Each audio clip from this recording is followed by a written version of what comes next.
Buenos dias, saludos, good morning. I am still on the medication a little bit of groggy still, but it is what it is. Today I'm going to tutoring for school, so I wanna learn to write an essay correctly.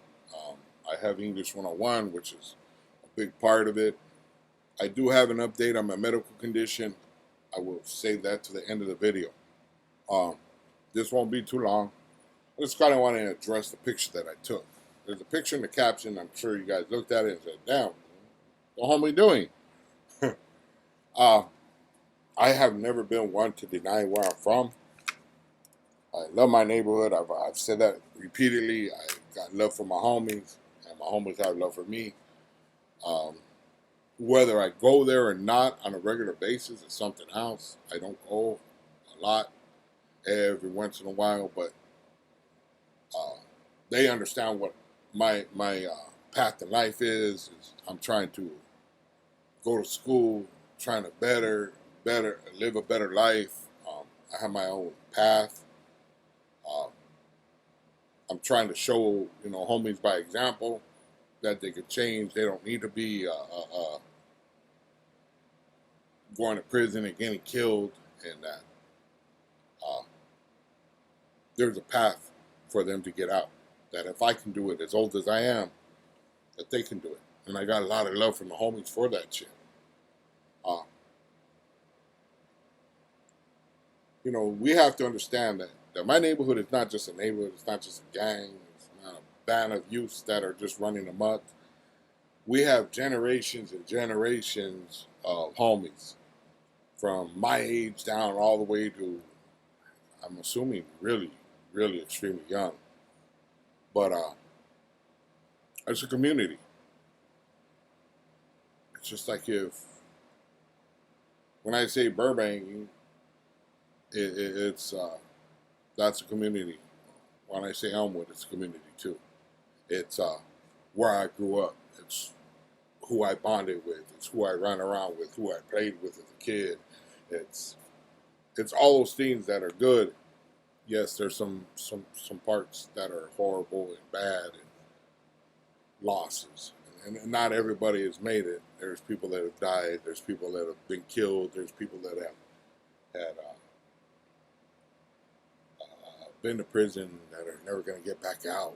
All this is wrapped up in the community, and that's just what a community is. If you really think about it, community of East Los Angeles, the same thing. You have individuals that don't make it. There's individuals die. There's individuals go to prison. It's just um, unfortunate. It's a part of our life. I would like to change that so that people are living, not going to jail and not killing people, but people they're gonna do what they're gonna do. So I went down to my neighborhood. I kicked it with the homies for a while. I needed to.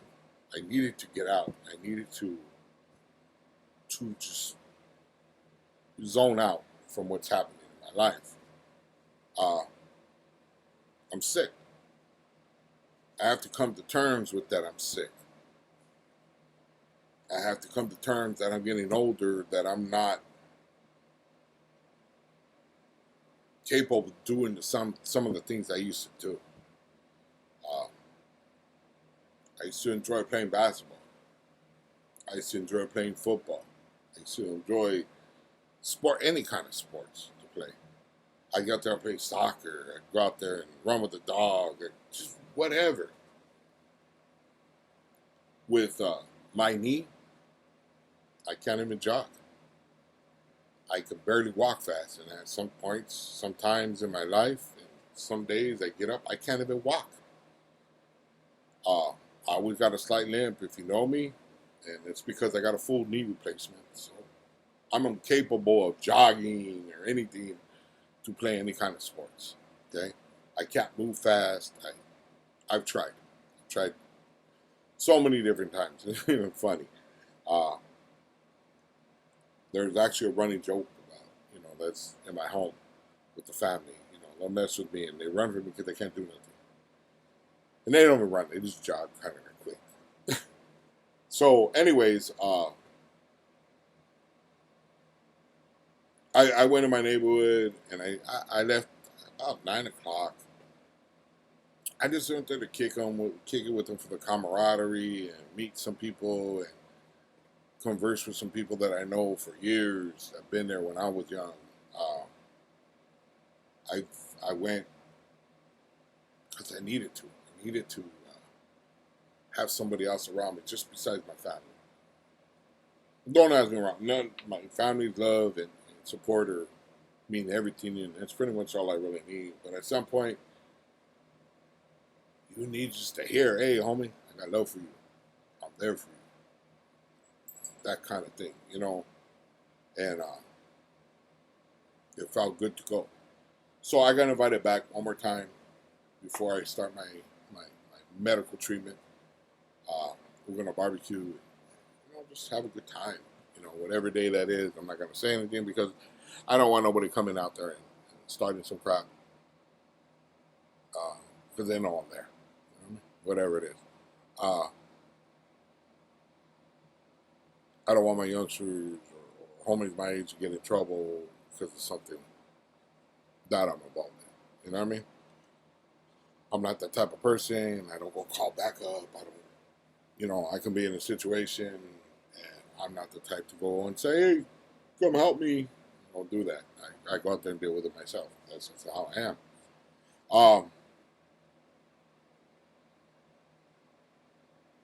It's my wife is very supportive of me. My wife extremely supportive of me lately. Uh, she's taking care of me when it comes to my health, helping me, reminding me to do certain things, uh, getting upset with me if I do the wrong things. She was supportive that I went where I went, my neighborhood. She was like, she thought it was a good idea. She don't want me getting in trouble. Don't get me wrong. She doesn't want me getting in trouble, but I don't go there to get into trouble. I don't get into illegal aspects of what's happening over there. Uh, but she understood. I think she understood that I needed to be there. I went to go see a cousin of mine. I went to go see a Thea of mine. I went to go see some people that I haven't seen in years to be prepared. I guess that's how you would put it, right? I'm not looking at it like a down thing, or I'm not being negative about it. It's just the fact that that small percentage of chance that things can go wrong,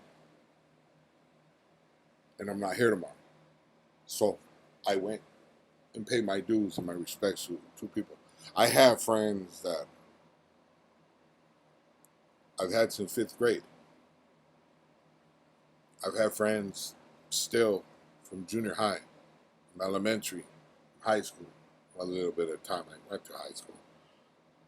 Uh, I have friends. I don't know. I got, and I keep it private. It's on Facebook. If you look on Facebook, I got friends for years and years and years, like 40, 50 years, close to 50 years now. So I've been paying my homage and my respects to people that I haven't seen in a while. Because when life happens, you don't always have the time to go and visit everybody, every tia, every cousin, but the ones that I really care about are the ones I went to go visit. And I'm not saying I don't care about my rest of my family, but I still got a couple cousins I got to go see and talk to and um, visit them because I do care about them a lot. So if I haven't seen you yet, primos or primas, aunts, or whatever, understand I'm coming. I'm going to come and visit you soon. Okay? So a lot of you want to know what's happening with my medical. A couple days ago, I called because, like I said, my wife has been very supportive. She told me to call and ask my doctor a few things and to clarify a few things and stuff like that. So I called and I was told that some of those battery of tests came back. I wasn't a good candidate for chemo just yet. Now, some of you are saying, "Oh, this is good. This is Other ones are saying this is bad. I don't know what the battery test proves. But they're putting me on a different drug. Mind you, with every other drug is going to be a downside. Okay. So, from what I understood with the chemo, it's supposed to be once a month for about 8 hours. Uh, that was the treatment, right? Once a month. Until the foreseeable future. They didn't know how long it was going to be. I guess that determines on how well you get. But anybody who knows anything about chemo understand that chemo kills your white blood cells, your good and your bad blood cells. So, essentially, chemo's killing you little by little, piece by piece, right? So anybody hearing that word understands that chemo's a serious thing. It's a dangerous thing. Some people react to it. Some people don't. Some people have heart attacks and strokes. Other people can handle it, no problem, and just go through the side effects of losing hair, borosha, and eyebrows. But now they're going to put me in another drug. It's still an infusion. It still looks like it's going in like chemo. Okay, it's going to be the same thing. Only difference is it's not as dangerous if you look at it on paper. It's not as dangerous, but it's still dangerous. It still has side effects. Things can still go wrong. But the infusion that they're giving me is going to be, and this is the downfall, at least for me, every 2 weeks. And there is no end. Now, it's supposed to go 2 weeks for a certain prolonged period of time, and then it goes to a different amount of time per month.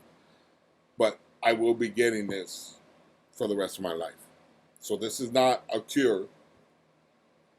This is a drug that they need to put in me to slow it down or stop it. Okay?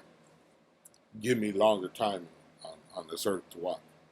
So that is the gist of it. My family is more relieved that it's not chemo, because we understand about chemo. My family is very knowledgeable about things, and I'm sure this is a relief on them. I know it's a relief on certain my daughter and my wife. I haven't had time to talk to my son. I'm gonna take care of that today. So it's